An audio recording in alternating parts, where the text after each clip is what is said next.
Welcome to another edition of KXLY4 Face-Off. I'm Ben Kaplan from the KXLY4 TV Sports Department. I guess I claimed the face-off with the KXLY4 at the top of that. Sorry about that. That's all right. I'm Keith Osso from 700 ESPN 1080 ESPN. Happy leap year out there, everybody, which means happy birthday to Ben Kaplan, born on leap year, which makes him 8 years old today. And I have an 8-year-old at home, Ben, and so I brought you a present that she might like. It's a Darth Vader alarm clock, and it actually lights up, so you won't be afraid of the dark. And you know that's a problem of mine. Yeah. This is better than the I'm with stupid shirt. That's right. That's and sure. In all honesty, I'm going to need that back. My daughter will throw a fit. But we're going to debate a couple of topics. Yeah. First one up today, WCC Tournament starting this weekend. Ben, you're going to be down in Las Vegas. Yeah. Gonzaga men, Gonzaga women. The women had to really win the last game to win the outright championship. The men don't win the title for the first time in forever. What's going to happen in Vegas? Man, and we were just talking about this. It's tough for me to predict. I mean, I think the women go through and they win it. I just think, I mean, they did lose to BYU and St. Mary's this year, but they're clicking pretty well. And Kayla Standish looks hungry. I mean, she wants to go ahead and win another title. And when she's in that mode, beast mode, you know, and Caitlin Redmond was the same way, scoring 28 points on Saturday over BYU. I think they're in pretty good hands right now. The men, it's tough. And I know the last time I predicted they would lose to St. Mary's, I just think if they get to the championship game, they play so well at home with their fans, and we know how well the Gonzaga fans travel. If they get to the championship game, I'm going to say Gonzaga does it, but I'm going to say it's very, very close. So I know not much of a prediction there because I'm kind of but Gonzaga wins. I think what's tough about the Gonzaga men is they have to play BYU, and BYU might need to win that game to get into the NCAA tournament. Gonzaga's in. So the game is going to mean more to BYU, no matter what they say at Gonzaga. It's going to mean more to them because if they lose, that could be their season. So they're going to have their backs up against the wall. I think Gonzaga still beats BYU. I think Gonzaga does beat St. Mary's. I think St. Mary's may have peaked a little bit early. They haven't quite been the same team since Stephen Holt went down. I just think Gonzaga is going to win it on the men's side. On the women's side, they're going to do what they do. They're going to establish dominance. They're going to win. And they know, light at the end of the tunnel, we get in the NCAA tournament. We get to play at home on our home court. So I think both men and women do win this tournament. I do think if Hartsock's not healthy, though, that definitely hurts BYU. The 40-year-old man. Yes, well, you know, he's got those aches and pains. A hip problem or something like that. Well, speaking of not healthy, right now Franklin Gutierrez has something to do with his right pectoral. We don't know the total information of it, but heard it during spring training drills. We know that this Mariners team is going to struggle probably this year, but this can't be good for the lack of depth that they have, that one of the guys they'll lean on is already banged up. Can be a breakout year for Franklin Gutierrez or a bounce-back year after a bad couple of years with the stomach problems. He's got those figured out. He put weight on. He looked good going into camp. This could be one of those injuries that just needs a week or so to heal, or it could be one of those injuries that puts him on the 60-day DL. We're going to have to wait and see. But another little hiccup in Franklin Gutierrez, a guy that you're starting to expect injuries out of, which is something that's just unfair for a player to expect an injury out of.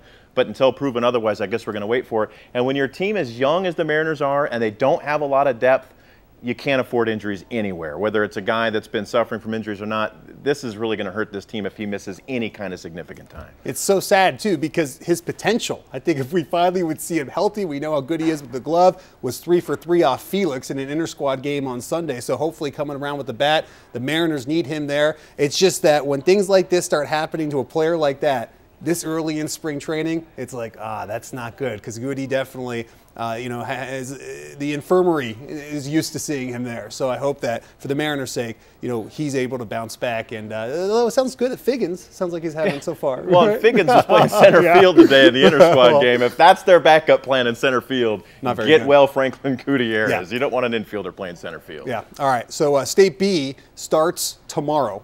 Okay, the State B basketball tournament, as do the rest of the classifications in the state of Washington and the boys in Idaho. I've covered the State B in its new form, and I enjoy going down there. It's fun seeing all the small schools pack and pile their fans into the Spokane Arena.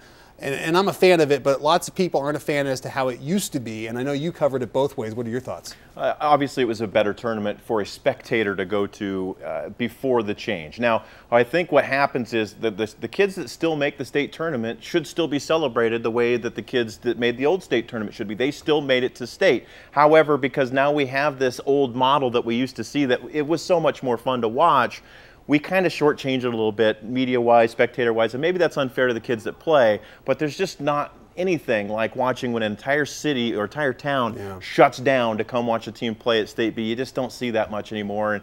And did they ruin the tournament? A little bit. And unfortunately, the kids that make it to State now in the State B, they just don't get the credit that they used to get back in the day. Well, I still think either way, as what I've seen, it's one of the funnest things I've seen and been able to cover. I'm excited it starts, but I can see where the old history of it, you know, it loses some of it whenever you change anything, you know?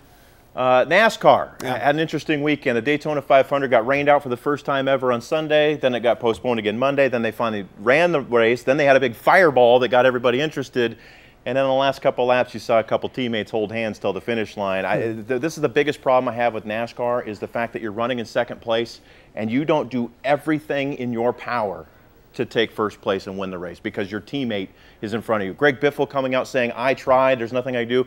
Anybody that watched the race didn't see him try. You didn't physically see him try to get out of line. He just followed Matt Kenseth around the track for a couple laps and then ended up getting passed himself by Dale Earnhardt Jr.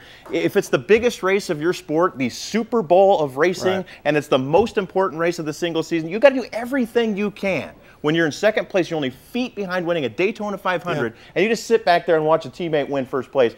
I have a huge problem with that, and that's the reason why I like NASCAR, but I don't love NASCAR because it's so corporate and it's all about teammates and making money for your team and organization instead of trying to win the races, which is what makes it a sport in the first place. You know, and that's where I think it's like, okay, if you're on a team, where does it really lie? Where do your allegiances really lie? You know, are you supposed to support the guy that's been running ahead of you, or do you try to go for, you know, championship yourself? And that's where it gets blurred. I mean, we've seen with Jeff Gordon and Jimmy Johnson, it's kind of like, you know, they're teammates, but the competitive edge, I don't think either one of them. They'll beat each other up trying to win the race. And you look at that style, and then you see, you know, look at what we saw on Monday night. So I think there's a fine line to cross, and it just depends on what kind of guy you are. And I think if you look at Greg Biffle, you know, I don't know too much about, you know, what kind of guy he is, but any guy like a Kobe Bryant or that has that mentality that I'm going to put you no matter what in the rail, I'm going to win. I just, you know, if he doesn't have it, that's what he's going to do. And we didn't see that. I think it comes down to an individual basis, not so much along the team lines of the sport. Well, with a teammate, don't wreck the guy,